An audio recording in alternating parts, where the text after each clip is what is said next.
Assalamualaikum warahmatullahi wabarakatuh. Salam sejahtera. Di video ini saya akan berbagi mengenai rumus cepat TPS kuantitatif. Rumus ini berpotensi keluar di TPS kuantitatif UTBK, bro. Nah, penting untuk kita ketahui ya. Total ada 12 rumus. Saya bagi dalam 2 bagian. Ini adalah bagian pertama, terdiri 6 rumus.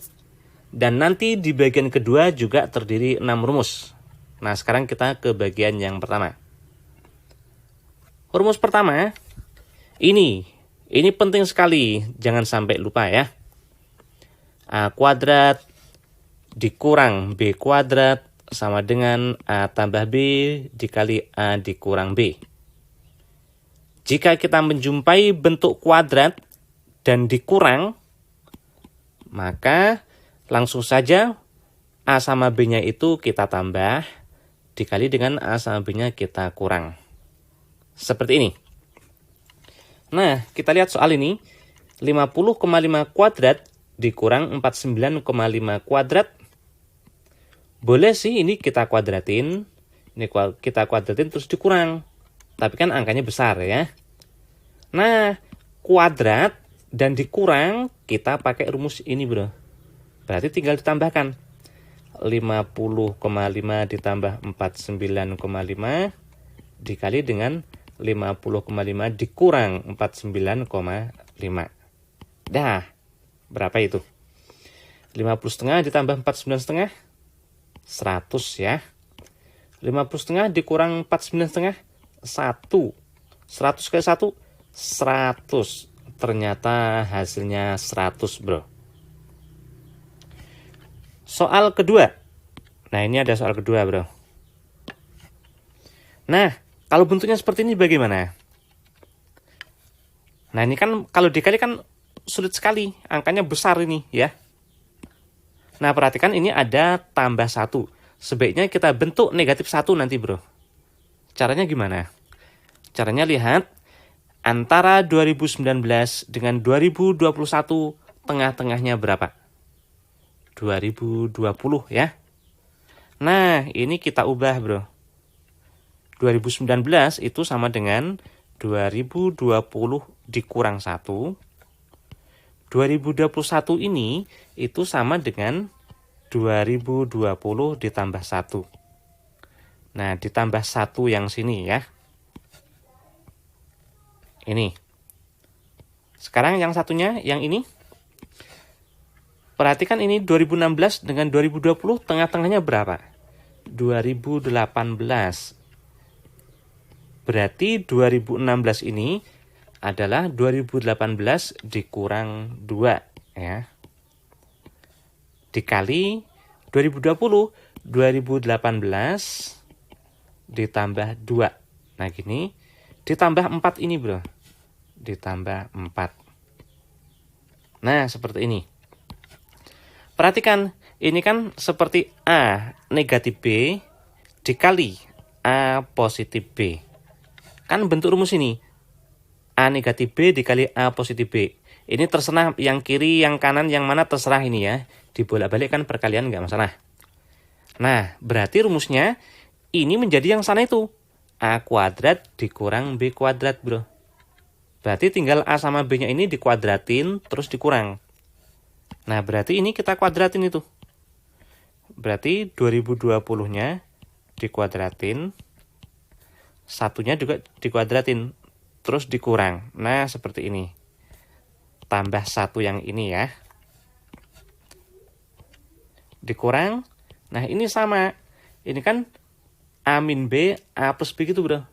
Berarti A kuadrat atau 2018 kuadrat dikurang 2 kuadrat ya. Ditambah 4 yang sini. Dah, kita proses. Perhatikan, 1 kuadrat ini 1 ya, ini.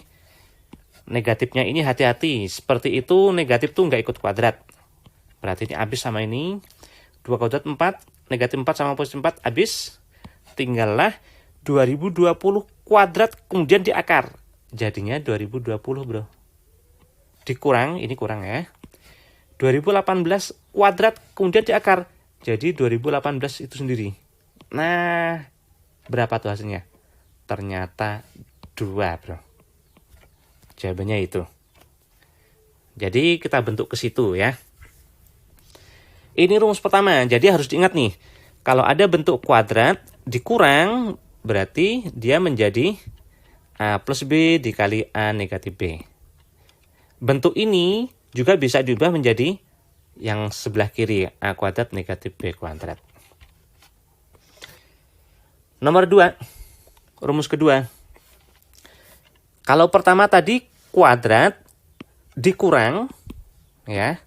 Nah, yang kedua ini rumusnya kuadrat ditambah. Kita bisa pakai ini, A tambah B. Kuadrat ini harus kurang. Bisa juga pakai A kurang B. Kuadrat, tapi ini harus tambah. Nah, lihat soal. Di soal itu kan A tambah B diketahui. Sama A kuadrat tambah B kuadrat. Kita mau mencari A negatif B. Dah, masukkan ke rumus, bro. Nah, ke sini.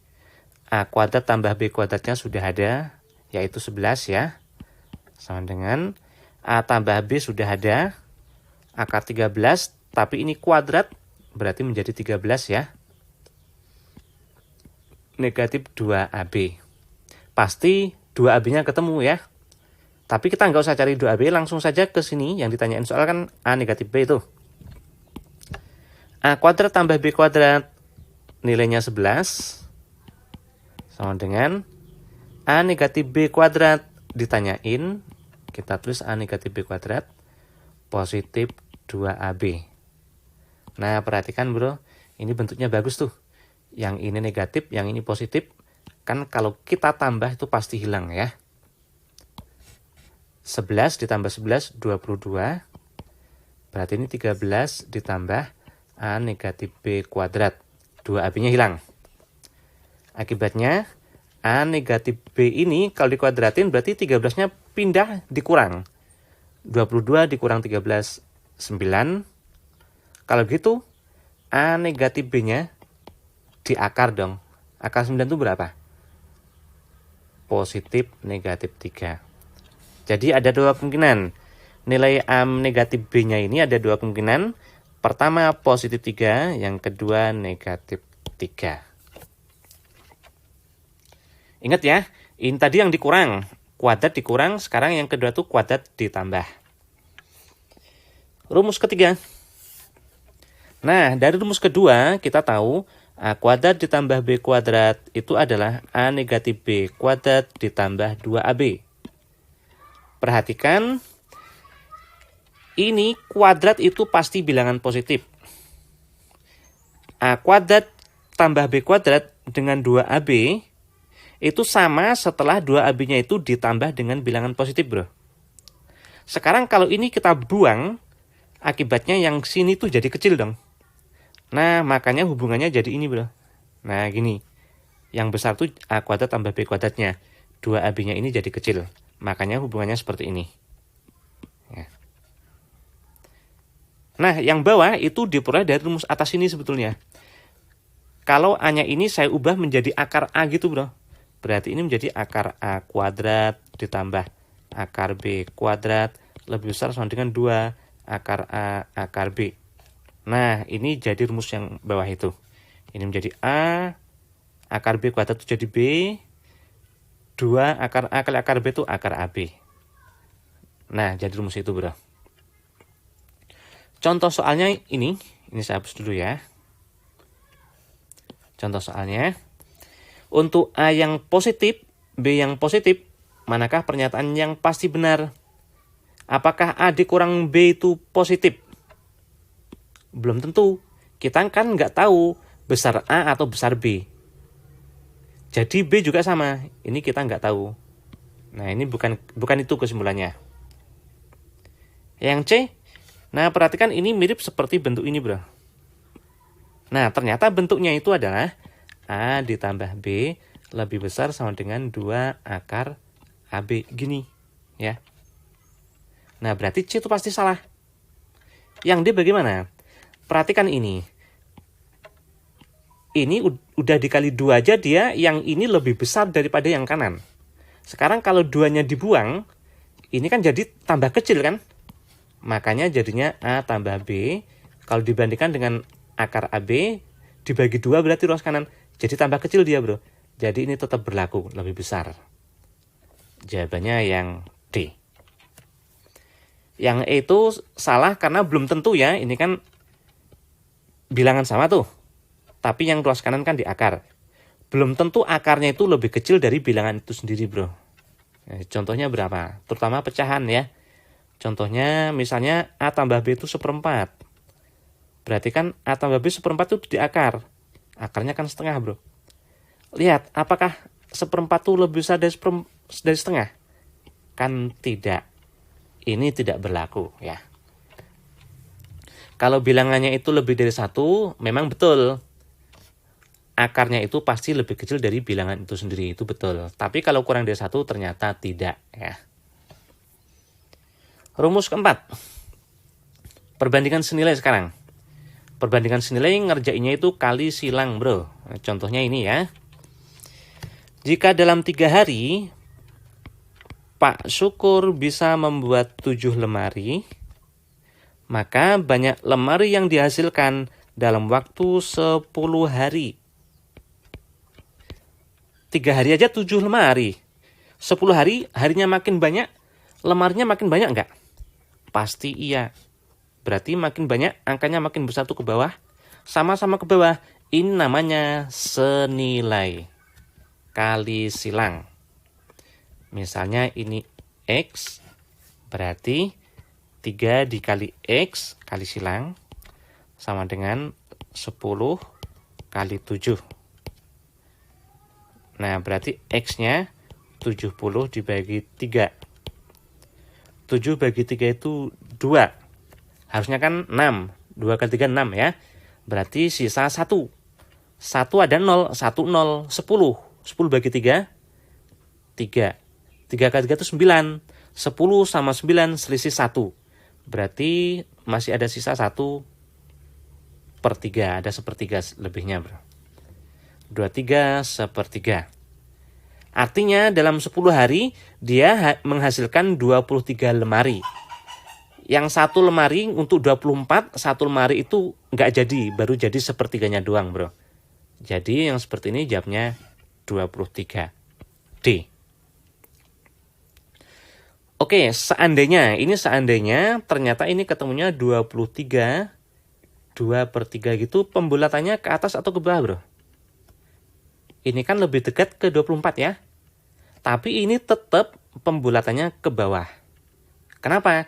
Karena yang 1 itu belum jadi, bro. Belum jadi 1 bagian. Tapi baru dapat 2/3 bagiannya doang. Jadi 2/3 ya. Seandainya ini loh ya. Yang kita pakai kan ini. Ini tetap 2/3.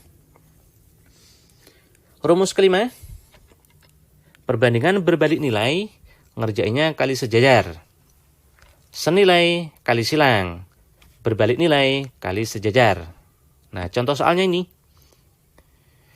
Suatu proyek direncanakan selesai 10 hari dengan yang kerja itu 12 pekerja, 12 orang. Jika kemampuan setiap pekerja dianggap sama, banyaknya pekerja tambahan agar proyek selesai 6 hari adalah. Proyeknya itu ternyata 6 hari doang, bro. Berarti orangnya kan harus nambah itu biar selesai. Ya nggak? Artinya orangnya makin banyak ini ke bawah. Ternyata harinya makin kecil kalau ke bawah. Makin besar ini justru ke atas. Nah, ini tidak searah. Ini namanya perbandingan berbalik nilai. Ngerjainnya kali sejajar. Misalnya ini X. Kali sejajar berarti ke sana, bro, arahnya. Nah, gitu.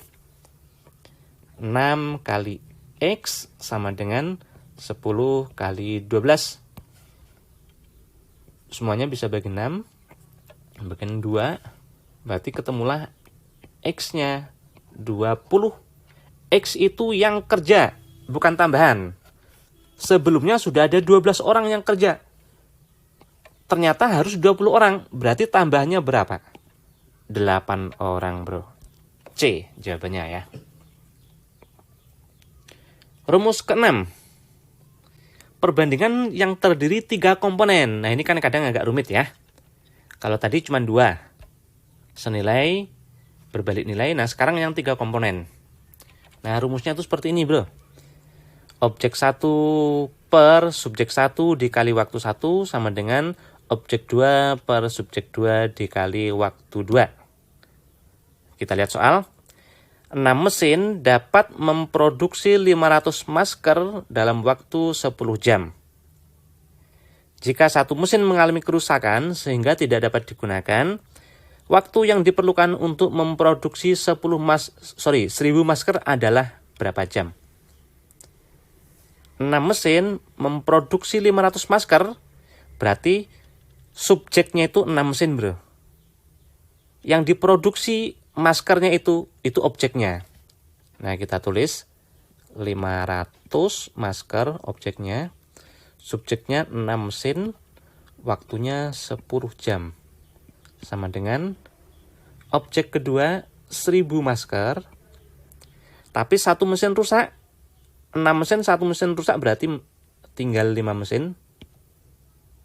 Ditanyain waktu penyelesaiannya, misalnya X. Dah, tinggal dicoret ya. Ini sama-sama di atas, ini boleh dicoret, bro. Bagi 501, bagi 502. Sama-sama di bawah, ini juga boleh coret. Bagi 51, bagi 52. Tapi ini sama ini nggak boleh coret. Kenapa? Yang ruas kiri letaknya di bawah, yang ruas kanan di atas tuh nggak boleh. Itu kali silang. Yang boleh itu sama-sama di atas, atau sama-sama di bawah, atau sama-sama di kiri, atau sama-sama di kanan. Itu baru boleh coret. Nah, ini nggak boleh lagi ya. Ini kali silang. 1 dikali X berarti X. 6 dikali 2 dikali 2 ini ya.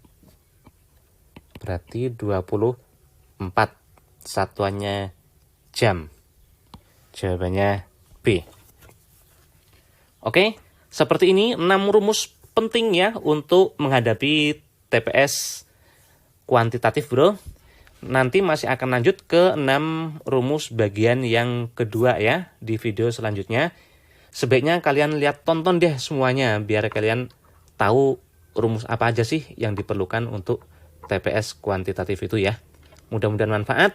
Dukung terus video saya dengan memberikan subscribe, like, dan share ke sebanyak orang, bro. Supaya manfaat dari video ini bisa tersebar lebih banyak lagi. Terima kasih. Wassalamualaikum warahmatullahi wabarakatuh.